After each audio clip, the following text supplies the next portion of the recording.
Hello everyone, ये आपके class 7 का है ईश्वर से अनुराग, जिसको कि 2 पार्ट में आपने इसको डिटेल में समझ लिया है। आज इसका नोट्स है जिसको कि आपको समझना आवश्यक है। बहुत तेज़ी से हम लेकर इसको निकल रहे हैं और डिटेल में, ताकि किसी भी प्रकार का कोई भी प्रश्न आपसे छूटने ना पाए। और जब ये पूरा कंप्लीट हो जाएगा तो एक शॉर्ट नोट्स भी हम आप लोगों के लिए लेकर आएंगे। पहले इसको डिटेल में समझ लेंगे। तो यहाँ पर इन सभी प्रश्न उत्तरों को सिर्फ हम लेकर बढ़ते जाएंगे, क्योंकि डिटेल में हमने इसको समझ लिया है। इस नोट्स को देखने के पहले इसको जो मैंने बुक से पढ़ाया है उस दोनों वीडियो को अवश्य समझें, अवश्य देखें, तभी ये आपको और आसानी से समझ में आएगा। चलते हैं इस नोट्स की तरफ। पहला प्रश्न है आपका, ईश्वर के प्रति भाव विभोर होना, गहरी भक्ति किसकी देन है? ये विभिन्न प्रकार की भक्ति और सूफी आंदोलनों की देन है। ईश्वर के प्रति गहरी भक्ति का उद्भव कब हुआ या होने लगा? ये दोनों महत्वपूर्ण प्रश्न है और अधिक महत्वपूर्ण यही है। इसी प्रकार से पूछा जाएगा कि ईश्वर के प्रति गहरी भक्ति का उद्भव कब होने लगा? तो ये 8वीं शताब्दी में, और 8वीं शताब्दी से ये भी आप कह सकते हैं। फिर आपने नैनार और अलवार के बारे में पढ़ा था, तो ये नैनार और अलवार कौन थे? तो ये 7वीं से 9वीं शताब्दी के मध्य आने वाले भक्त थे। और नैनार शैव संत थे, यानी शिव को मानने वाले, और अलवार जो थे वैष्णव संत थे, यानी कि विष्णु को मानने वाले। नैनार और अलवार में कौन सी अस्पृश्य यानी अछूत समझी जाने वाली जाति थी? ये पुलैया और पनार। और इससे प्रश्न पूछा गया है, इसलिए ये महत्वपूर्ण है। सारे प्रश्न आपके महत्वपूर्ण ही होते हैं। और नैनार और अलवार किस धर्मों के कटु आलोचक थे? ये दोनों इस 2 धर्मों के कटु आलोचक थे, बौद्ध और जैन धर्मों के। नैनार संतों की कुल संख्या कितनी थी? 63। और सबसे प्रसिद्ध नैनार संत कौन कौन थे? तो अप्पार, शवंदर, सुंदरार और माणिक्य सागर। माणिक्य सागर से प्रश्न पूछा गया है। साथ में आपको ये तीनों नाम भी याद रख लेना है। और आगे है आपका नैनार संतों के जो गीतों का संकलन था उसका क्या नाम था? तो ये तेवरम और तिरुवाचकम। इस प्रश्न को उल्टा कर अगर पूछ दिया जाए, तेवरम और तिरुवाचकम किन संतों के गीतों का संकलन था? तो ये नैनार संतों के गीतों का संकलन था। ऑप्शन में वहीं पर अगर आपको अलवार दे दिया जाएगा तो आप कंफ्यूज हो जाएंगे, इसीलिए थोड़ा गहराई से इसको समझते हुए आगे बढ़ना है। अगला प्रश्न है, अलवार संतों की संख्या कितनी थी? 12। अलवार संतों के गीत किसमें संकलित थे? दिव्य प्रबंधम में। देखिए, आप नैनार का भी है और अलवार का भी है, और जब इस तरह से अलग अलग करके हर चीज़ों को स्पष्ट समझाया गया है स्पष्ट रूप से, तो सब आपके लिए महत्वपूर्ण है। कई लोग ये भी सोचते हैं कि सिर्फ नोट्स देख लेते हैं तो कंप्लीट हो जाएगा। तो अब मैं क्या कहूँ, मुझे जो कहना था मैंने स्टार्टिंग में ही कह दिया। सर्वाधिक प्रसिद्ध अलवार संत कौन कौन थे? ये पेरिया अलवार, अंडाल जो कि पेरिया अलवार की पुत्री थी, टोंडर, डिपोड्डी और नंबावलार, ये सभी अलवार संत थे। और चोल और पांड राजाओं ने धार्मिक स्थलों पर विशाल मंदिर कब बनवाए थे? ये 10वीं से 12वीं सदियों के बीच। शंकर कौन था? इस बुक में शंकर और शंकर देव दोनों का वर्णन है। ये शंकर भारत के सर्वाधिक प्रभावशाली दार्शनिकों में एक थे। और शंकर का जन्म कब और कहाँ हुआ था? तो शंकर का जन्म 8वीं शताब्दी में केरल प्रदेश में हुआ था। फिर है आपका, शंकर किसके समर्थक थे? शंकर से 2-3 महत्वपूर्ण प्रश्न है कि शंकर अद्वैतवाद के समर्थक थे, और इनके बारे में 2 लाइन आपको और भी समझना है कि शंकर ने जीवात्मा और परमात्मा दोनों को एक कहा है, और ईश्वर निर्गुण और निराकार है, ये दोनों कथन शंकर का था। उसके बाद आपका आता है रामानुज का जन्म कब और कहाँ हुआ था? तो 11वीं शताब्दी में तमिलनाडु में रामानुज का जन्म हुआ था। और रामानुज का विचार इनके विचार से जस्ट विपरीत था। जिस प्रकार शंकर ने कहा है जीवात्मा और परमात्मा दोनों एक है, लेकिन रामानुज का कहना था कि जीवात्मा का यानी कि आत्मा का अलग रूप है और परमात्मा का अलग रूप है। ये महत्वपूर्ण प्रश्न है। विशिष्टता द्वैत के सिद्धांत को किसने प्रतिपादित किया था? ये रामानुज ने। और इसके पीछे आपने देखा था अद्वैतवाद के सिद्धांत के समर्थक कौन थे? शंकर थे। अगला प्रश्न है आपका, वीर शैव आंदोलन कहाँ शुरू हुआ था? ये 12वीं शताब्दी के मध्य में कर्नाटक में शुरू हुआ था। फिर आपका, वीर शैव किसके विरोधी थे? और इसके बारे में आपने डिटेल में पढ़ा है। तो ये ब्राह्मणवादी विचारधारा और मूर्ति पूजा के विरोधी थे। जो पूजा में जो आडंबर किया जाता था, आडंबर को आप समझ सकते हैं, जैसे कि आपका हुआ मूर्ति रूपी ईश्वर को पूजने के लिए जल, चंदन, फूल, बेलपत्र, ये ढोल, नगाड़ा, ये सब का नाम उन्होंने आडंबर दिया था, और इसके विरोधी थे वो। और जैसे चोखा मेला का परिवार कौन सी जाति का था? तो इसी प्रकार के प्रश्न सीटेट में पूछे जाएंगे कि चोखा मेला किस जाति का था, क्योंकि ये नहीं पूछे जाएंगे चोखा मेला कौन था। और अगर ये पूछा जाए तो ये आपको माइंड में रखना है, महाराष्ट्र के महत्वपूर्ण संतों में चोखा मेला भी एक महत्वपूर्ण संत थे और ये अछूत मानी जाने वाली महार जाति के थे, तो इसीलिए इनसे प्रश्न पूछा जाता है। तो इसको आपको याद रखना है। चोखा मेला का परिवार कौन सी जाति का था, तो ये अछूत समझी जाने वाली महार जाति का।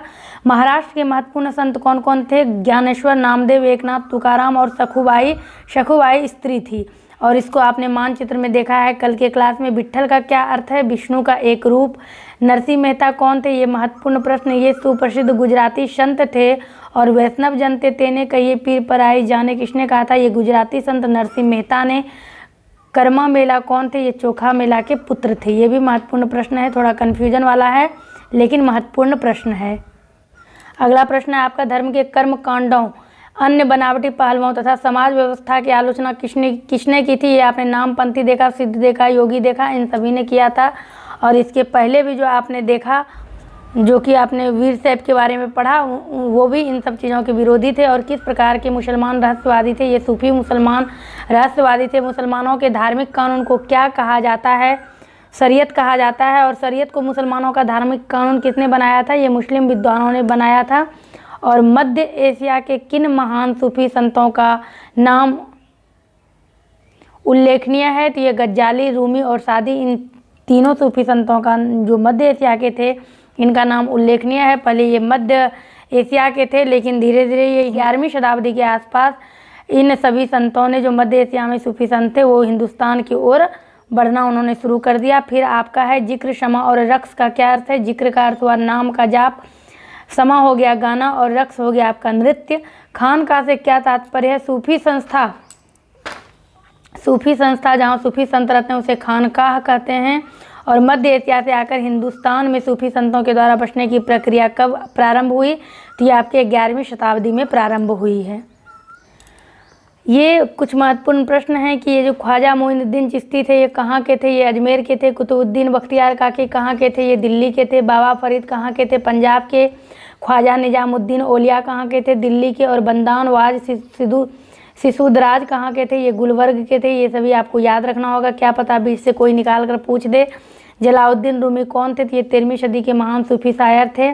और इन्होंने ही ये कहा था कि इन्होंने हर जगह ईश्वर को ढूंढा लेकिन कहीं नहीं मिला था, और दिल के अंदर झांका, यानी कि हृदय में ईश्वर का वास होता है। इनका ये ऐसा कहना था और मानना था। उत्तरी भारत में भक्ति आंदोलन की एक नई लहर कब आई, ये 13वीं सदी के बाद।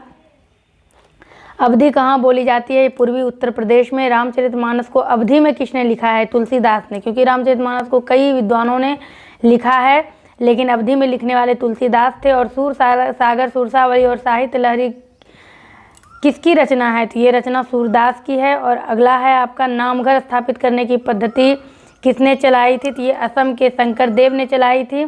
उसके बाद है आपका, नामघर का क्या अर्थ है, तो कविता, पाठ और प्रार्थना गृह को नामघर कहा जाता है। आपके लिए एक प्रश्न यहाँ पर हमने छोड़ा है, मीराबाई का विवाह किससे और कब हुआ था, इसका आंसर आप लोग दीजिएगा।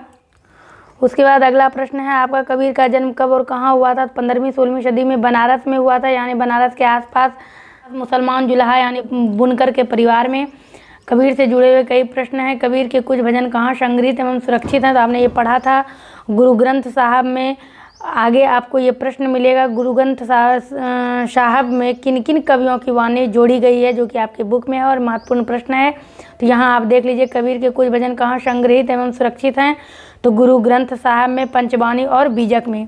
ब्राह्मणवादी हिंदू धर्म और इस्लाम दोनों की बाह्य आडंबरपूर्ण पूजा के सभी रूपों का किसने मजाक उड़ाया था, कबीर के उपदेशों ने। ये आडंबर सहित पूजा का कई विद्वानों ने, कई संतों ने मजाक उड़ाया है। और हिंदू और मुसलमान दोनों किनके अनुयायी थे, कबीर के।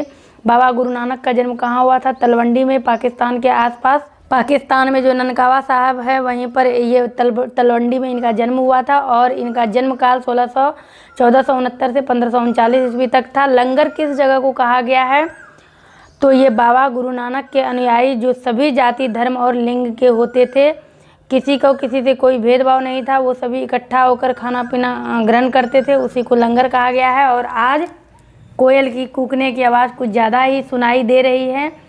आगे देखेंगे, धर्मशाल किसे कहा गया है, तो बाबा गुरु नानक द्वारा उपासना और धार्मिक कार्यों के लिए नियुक्त जगह को धर्मशाल कहा गया है। अगला प्रश्न है आपका, बाबा गुरु नानक की मृत्यु कब हुई थी, 1539 ईस्वी में। बाबा गुरु नानक का उत्तराधिकारी कौन बना था? लहना। और आगे चलकर इनका नाम गुरु अंगद हो गया था, और गुरु अंगद के नाम का अर्थ है कि ये गुरु नानक के अंग थे। गुरु ग्रंथ साहब में किन किन कवियों की वाणी को जोड़ी गई है, जो कि अभी मैंने पीछे इसका वर्णन किया। तो ये थे आपके शेख फरीद, संत कबीर, भगत नामदेव, गुरु तेग बहादुर जैसे संतों का नाम जोड़ा गया था। गुरु ग्रंथ साहब किसका पवित्र ग्रंथ है? तो ये सिखों का पवित्र ग्रंथ है।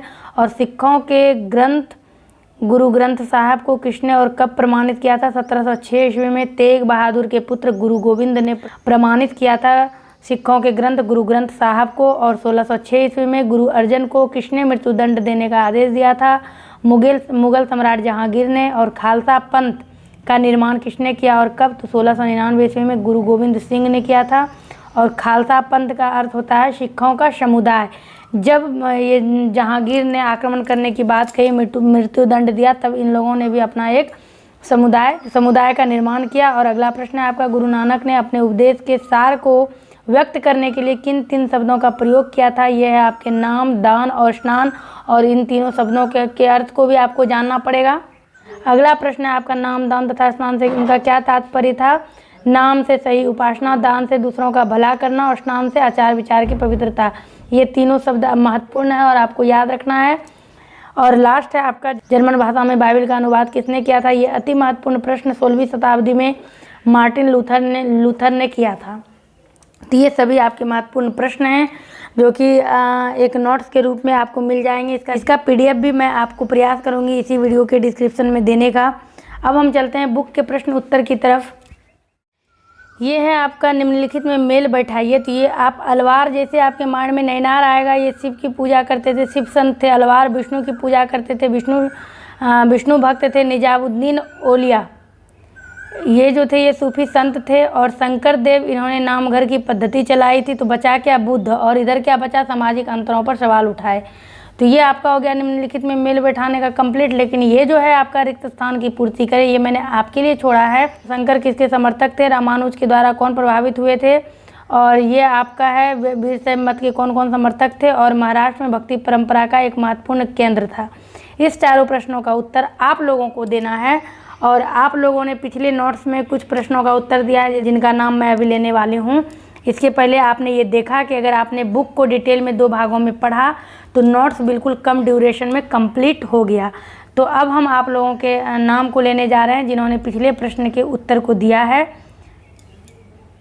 तो पिछले क्लास में पूछे गए प्रश्नों के उत्तर देने वालों में से हैं संजीव कुमार, सुधीर कुमार सिंह, प्रीति कुमारी और विनोद कुमार सिंह। इन सभी ने मेरे द्वारा पूछे गए प्रश्नों का उत्तर दिया है। कमेंट्स तो बहुत सारे आते हैं, लाइक भी आते हैं, लेकिन मेरे द्वारा पूछे गए प्रश्नों का उत्तर आप लोगों में से कई लोग नहीं देते हैं, बिल्कुल कम लोग देते हैं।